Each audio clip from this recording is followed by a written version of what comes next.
Bom pessoal, agora nós vamos falar um pouquinho sobre os efeitos fisiológicos, né, a fundamentação fisiológica e bioquímica do método Isotom.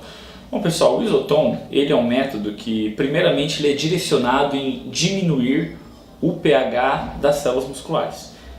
Por que ele tem que diminuir o pH? Qual que é a importância em si de você ter o baixo pH na célula para você conseguir a hipertrofia? Em primeiro lugar, quando você tem a liberação de íons de hidrogênio na célula, geralmente essa liberação acontece às custas da quebra do ATP, né? Quando o ATP ele é quebrado junto com uma molécula de água e nessa reação um íon de hidrogênio é liberado, certo?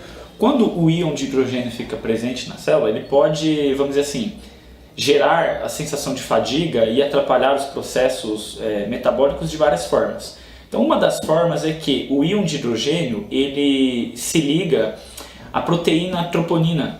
Ele compete com o sítio de ligação do íon de cálcio. A gente sabe que o cálcio é muito importante na contração muscular. Sem cálcio não tem contração. E o íon de hidrogênio ele se liga ali onde o cálcio se ligaria. Então quando você começa a acumular íons de hidrogênio, a contração muscular começa a ficar prejudicada.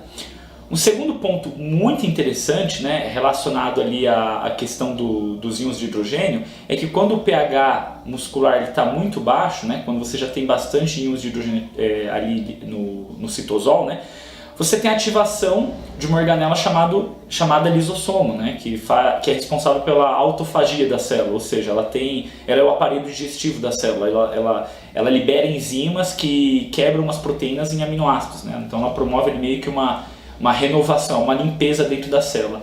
Em terceiro, os íons de hidrogênio, né, no caso, pH baixo, acúmulo de íons de hidrogênio, eles causam desnaturação nas proteínas. Ou seja, as proteínas elas mudam as suas formas, acaba de certa forma causando até microlesões dentro do músculo devido à desnaturação das proteínas, né, porque no caso do músculo, a maioria dos processos de desnaturação são irreversíveis, né? Ao contrário de outros processos que podem acontecer no corpo, né? Por exemplo, quando a gente vê a desnaturação do cabelo mesmo, quando uma mulher faz uma chapinha, é um processo reversível, molhou o cabelo, volta ao normal.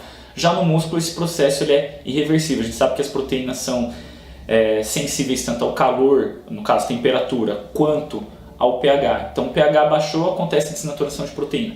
Então só que eu citei facilmente aí 3 mecanismos nos quais os íons de hidrogênio podem causar certo estresse celular. Só que a gente sabe que para você ter o acúmulo de íons de hidrogênio, a quantidade de ATP dentro da miofibrila na célula muscular, ela tem que estar muito baixa, porque o íon de hidrogênio ele provém da quebra do ATP, certo? Então quando o ATP, a concentração do ATP é baixa na célula, isso é um indicador muito importante para quem quer hipertrofia. Por quê? Porque para o músculo relaxar, ele precisa de uma molécula de ATP. Ele quebra o ATP para relaxar, para contrair, ele quebra o ATP e usa o ATP também para relaxar. Então, quando a concentração de ATP cai, o músculo ele começa a ficar levemente rígido. E por que você observa essa rigidez? Porque você vai diminuindo a quantidade de pontes cruzadas, né, dentro ali das miofibrilas que estão disponíveis para a contração. Elas ficam enrijecidas, porque elas não conseguem se soltar do filamento de actina. E quando a pessoa continua fazendo exercício,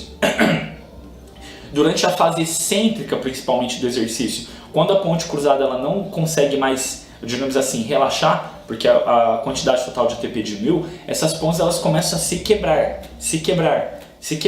gerando obviamente microlesões. Essas microlesões estão relacionadas com processos inflamatórios posteriormente, e os processos inflamatórios, como vocês sabem, ativam cascatas de sinalização que facilitam para você ter a expressão de genes relacionados com hipertrofia dentro da célula muscular. Então, o baixo pH associado com a diminuição da concentração de ATP e a execução do exercício nessas condições é fundamental para que você tenha essas microlesões e acompanhado das microlesões.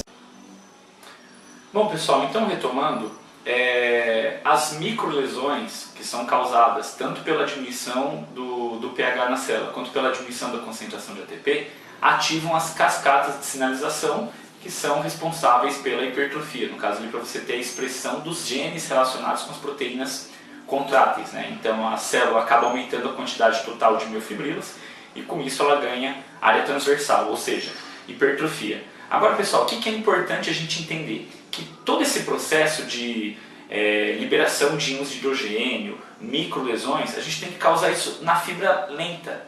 Porque nas fibras rápidas isso já acontece naturalmente, porque as fibras rápidas são glicolíticas. Então você ativa as fibras rápidas, quando a gente faz os métodos tradicionais de musculação, esses processos já acontecem. Nas fibras lentas é mais difícil acontecer. Por quê? Porque as fibras lentas, geralmente, são ricas em mitocôndrias. E as mitocôndrias, como vocês sabem, é a estação energética da célula, ela produz muito ATP, ela ressintetiza o ATP muito rápido, ela absorve os íons de hidrogênio. Então, nas células classificadas como lentas oxidativas, né, as fibras vermelhas, é muito raro acontecer esses processos de fadiga muscular, baixa do pH e tudo mais. Então, a gente tem que causar isso na fibra lenta. Como? O primeiro ponto na execução do método Isoton é não recrutar fibras rápidas. Por isso a gente usa um peso, ou seja, uma carga mecânica pequena, algo em torno de 10 a 30, 40% da força máxima, certo? Então, no método tradicional a gente usa 70, 80%. No método Isoton a gente usa de 10 a 30%. Então, vamos dar um exemplo, o agachamento. Uma pessoa que faz agachamento com 100 kg vai fazer o Isoton com 15, 20 kg. Entendeu? Então, a diferença é bem grande. Por que tem que ser um pouco peso? Porque assim você não recruta todas as fibras. Porque se você recrutar todas as fibras, obviamente que as rápidas glicolíticas vão cansar antes, vão fadigar antes e vão limitar o trabalho. O atleta ou o aluno já atinge a falha antes de fadigar as fibras lentas.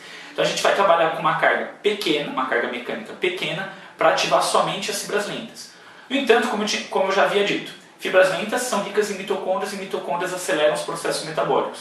Então, para a gente conseguir causar a acidose na fibra lenta, a gente tem que causar o bloqueio isquêmico. O que é o bloqueio isquêmico ou oclusão vascular? É quando o músculo contrai e nessa contração o músculo é como se ele forçasse o fechamento dos vasos sanguíneos, dos vasos capilares. E o sangue, junto com seus eritrócitos, hemoglobinas e oxigênio, não conseguisse chegar até a célula para entregar o oxigênio. Então, quando você corta o fornecimento de oxigênio para a mitocôndria, por causa do bloqueio isquêmico, a mitocôndria ela para de funcionar. Então, dentro da fibra lenta oxidativa, que é rica em mitocôndrias, passam a acontecer processos anaeróbios. A gente sabe que os processos anaeróbios, como por exemplo a glicólise anaeróbia, eles são pouco eficientes, produzem só 2 ATPs.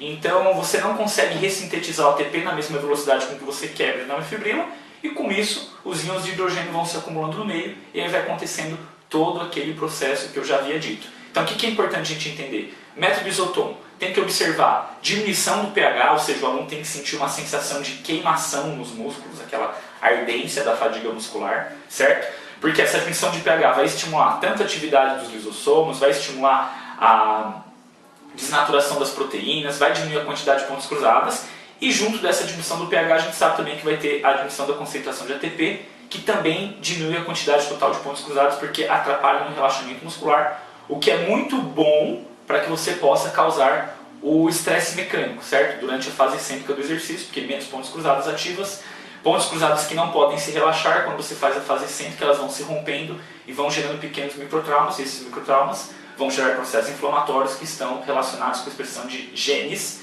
da hipertrofia, certo? Então isso é uma condição básica e fundamental no Isoton. Só que a gente tem que causar isso nas fibras lentas, então a gente tem que usar pouco peso, certo? Como eu disse, de 10 a 30, 40% ali da força máxima, depende do grupo muscular, certo? Pouco peso, e dentro da execução a gente tem que causar o bloqueio isquêmico ou oclusão vascular, porque sem bloqueio isquêmico ou oclusão vascular, eu não consigo baixar o pH das fibras lentas, porque elas são ricas em mitocôndrias. Se as mitocôndrias funcionam, a diminuição do pH não acontece, porque a mitocôndria é capaz de ressintetizar o ATP muito, muito rápido. Então a gente corta o fluxo de sangue para o músculo, certo? Através da própria contração muscular você evita o relaxamento, certo? O músculo se mantém contraído durante toda a amplitude do movimento. Com isso o sangue não chega na célula, não chega o oxigênio por consequência, as mitocôndrias param de funcionar e aí acontecem todos esses processos metabólicos que eu citei até agora.